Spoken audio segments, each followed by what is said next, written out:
Vince McMahon is no longer head of WWE Creative. Cue Choir of Angels.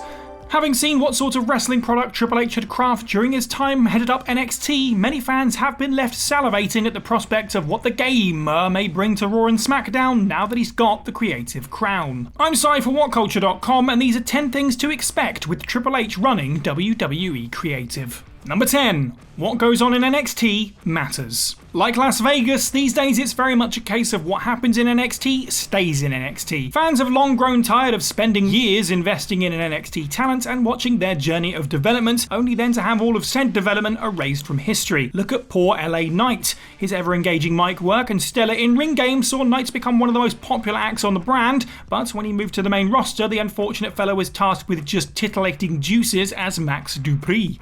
Look at Shayna effing Baszler, Karrion Kross, Keith Lee, Peter Dunne, Viking Raiders, Dominik Dijakovic. With Triple H in charge, one has to presume that more respect will be put on the NXT name and that called up talent will remain in tune with how they were presented in the company's developmental arm. Number 9. Premium live events must feel like a big deal again. When looking across the decade, SummerSlam has often been one of the most anticipated shows on the WWE calendar. But was anyone really that excited about SummerSlam 2022 on the build up to it? Didn't think so. Worryingly, that's not an isolated feeling either, and it shares this in common with the vast majority of the company's modern day PLEs. Throughout the black and gold days of NXT, a solid 90% of takeovers felt like a huge deal and regularly outshone their main roster counterparts.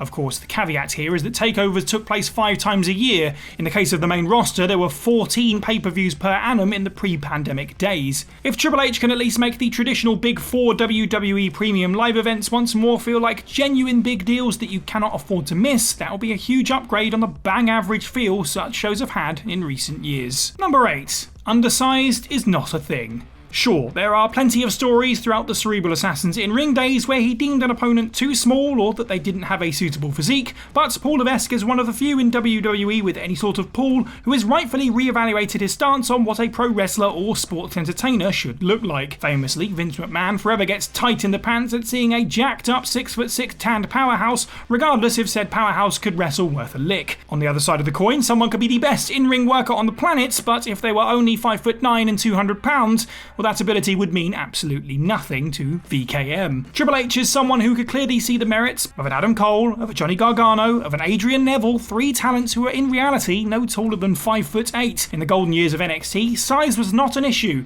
If you were a good worker who connected with the audience, that was all you needed to be featured more on TV and to progress your way up the card. Number 7. An actual focus on the women's division and tag team wrestling. Now, belts are apparently only props in wrestling, but there's definitely some real value to them in WWE. The company only seems to care about the ladies holding the Raw and SmackDown championships and those who they happen to be feuding with at that particular moment. If you step back from Champion A versus Challenger B, the women's division has been treated hideously. A good chunk of the talent are left chasing shadows in the 24/7 title spot of death, whilst others are left to make the best of utter dross. Likewise for the tag team division, with the Usos having had an iron grip on the unified WWE tag team titles for the past 3 months, any tandem not involved in challenging for that prize has been left in the background or forced to do standard WWE BS like dress up as Vikings. Simply put, if you're a main roster tag pairing or female talent who's not in the title hunt, recent history says that WWE couldn't give a monkeys about your TV presentation. In NXT under Triple H, there was always several programs running, several cogs turning when it came to issues and rivalries involving the women and tag teams away from the title picture. Number 6. WWE is now a far more attractive proposition for talent. When Triple H began crafting the NXT brand, his aim was to make this a veritable super indie promotion. He may not have been able to land every single one of the best independent talents out there, but Paul Levesque's mission objective was to hoover up as many as he could. The Florida Championship Wrestling days may have been responsible for signing up the likes of Seth Rollins and Jon Moxley, yet it was NXT that went hard in signing Finn Balor, Kenta, Kevin Owens, Sami Zayn, Ricochet, Nakamura, Io Shirai.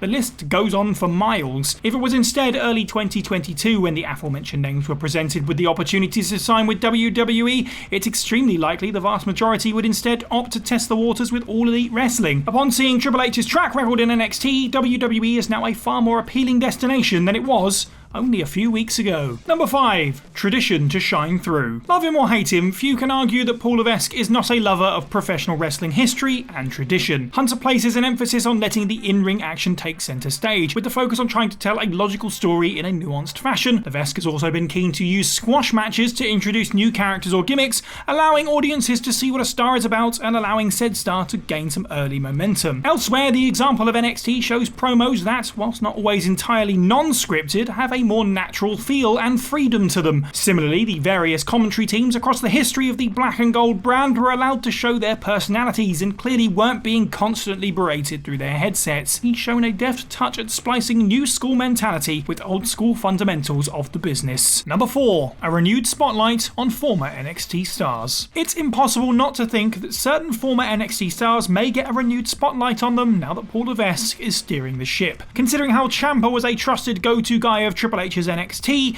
one would hope that Hunter eases him away from The Miz and has him revert back to the psycho killer ways of yesteryear that saw him have 2 runs with Goldie. Under Vince's watch, the size and age of Ciampa were always going to find him fighting an uphill battle. With Triple H running the show, that can only be a positive for Old Tommaso. Likewise, will this see the return of the glorious Bobby Roode? Will Shayna Baszler finally get the main roster respect her dominant NXT days demanded? Then there's Judgment Day, which houses 3 darlings of Triple H's NXT. Will Pete Dunne take the place of Butch? Is KO destined to become a genuine mainstay of the main event scene? And while it seemed all hope was gone, could we really see the return to Nakamura's former glory? Number 3. Rivalries that don't overstay their welcome. When reflecting back on the golden years of NXT, one thing that jumps out is how well the brand handled rivalries. Key to the success of its best stories is that any 2 opponents or 2 teams weren't paired together for any longer than they needed to be. For Neville and Dallas, this was all about the nowadays pack pursuing the brand's top prize.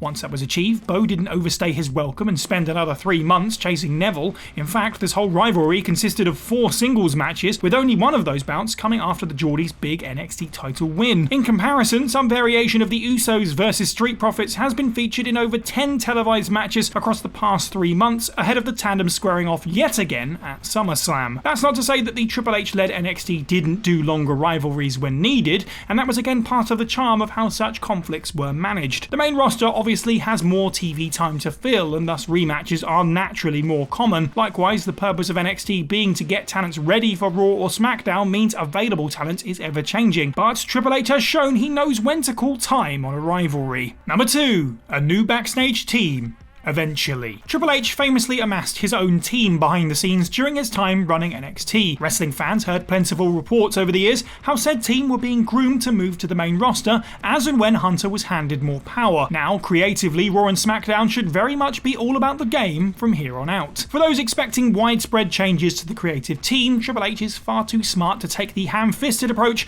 of clearing out all the existing writing crew and creative leads. There will be changes. They may at first be subtle, but it'll be interesting to see if Borash and Michaels are eventually brought into the main roster fold to offer their input on production and storylines. Likewise, it'll be interesting to see if heavy hitters such as Bruce Pritchard and Michael Hayes are quietly put out to pasture as Hunter looks to reinvigorate a stagnated product. Number 1. Johnny Gargano re-signs with WWE. With his WWE contract expiring, the heart and soul of NXT decided to exit the company in late 2021 as he and Candice LeRae prepared to welcome their first child into the world. By that point, Gargano had achieved all that there was to achieve within NXT. Billed at 5'10" and 190 pounds, a move to the main roster felt like throwing a hugely talented guppy into the shark pen. Vince would have creatively destroyed the star. Still currently a free agent, Johnny has yet to commit his wrestling future to any promotion and hasn't even stepped back into the ring since his last WWE appearance. What he has done though is use recent interviews to discuss his dreams of winning the Intercontinental Championship and of course competing at WrestleMania. To Hunter, Johnny Gargano was a key cog and viewed as one of the best in the business. With aspirations still in his rebel heart, the appointment of Triple H heading up WWE Creative means Gargano has never had as great an opportunity to achieve those dreams. And that's the list. Let us know what you thought of this video down in the comments below and any other changes you can see coming in the wake of Triple H's appointment as WWE Creative Head. Which former NXT star do you think is going to get pushed to the moon? Could be Cameron Grimes actually. Could definitely be Cameron Grimes. Make sure you like this video, share it with your friends, hit that subscribe and notification bell. I've been Cypher What Culture, and have a good week.